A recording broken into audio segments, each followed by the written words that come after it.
So when you're booked for a date, do you give a referral to another DJ? Hi, it's Bill.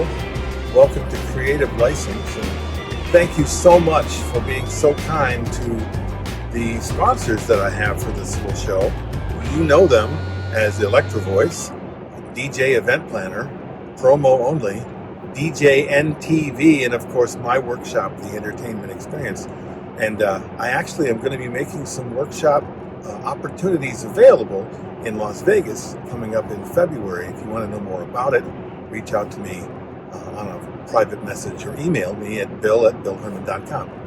So I bring this up because I know that I have referred colleagues of mine for events when I'm booked or when it doesn't seem like I might be right for the event, which doesn't happen very often, but I've done it. And people refer things to me. But the way the referral happens, I think, matters. And the reason I'm bringing this up is I saw online in a DJ community, I think it was an association community, where the DJ association, someone just typed in, "Hey, I'm booked for this date. Who wants a referral for this date?" And then they put the email of the client looking for a DJ into the message and just sent it. Okay, it was right there on Facebook for anybody to see. In a group that I don't even belong to, I was able to see, and which meant a lot of people was able to see. Which, at first, it seems like what a nice idea, right? You know, we can be sure that the client gets themselves someone who's available, or at least a lot of people will reach out, and he'll have a lot of people to pick from.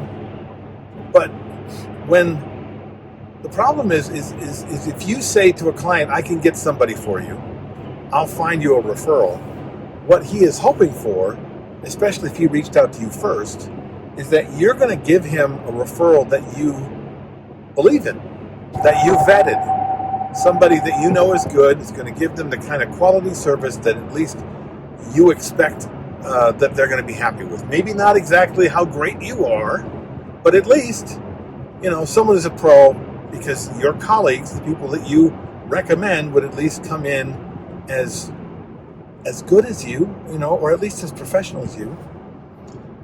Instead, when he said he was going to get him a referral, he just threw it out there to the wind to everybody who say they're a DJ. And it's not very professional.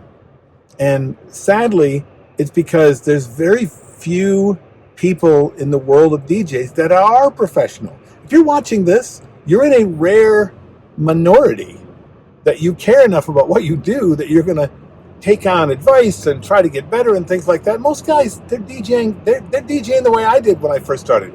It's for chicks and beer. It's for fun. I don't care if you like me or not. You're going to pay me, right?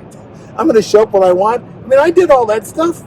Okay, because it wasn't really a job. It wasn't really a career. I wasn't trying to be professional. I was trying to work at a job I liked for me, for you to pay me. That was a long time ago that I thought like that. And sadly, 90% of the DJs, that's how they still think, because most of them are younger. You get to a certain age, you decide to be a professional and be better at what you do, or you get out of it, because there's not a whole lot of money to be made doing it just for grins and giggles, right?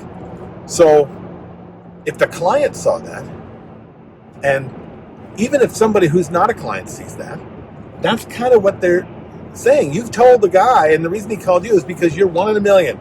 You're really amazing. He wants you because you're better than everybody else. And what you're saying by putting out an email to the general population to say, "Hey, here's a guy who's up for grabs," is that you are no better than any other DJ that's out there.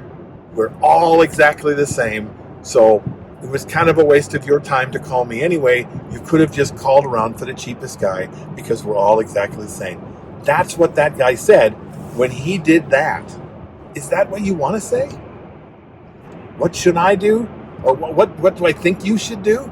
I think you should have a list of 3 to 5 to 10 guys who, if they're not working for your company, that you would give your company to, that you would say that person can represent me and it'll come back and make me look good. And those are the people you recommend. That's it. Not just Everybody does the same exact thing. Why did you call me in the first place? Let me just put your email out there and see what you get. What do you think? I might be ruffling a couple of feathers, but I don't think I am. This is Bill, Creative License, and I'll see you next week.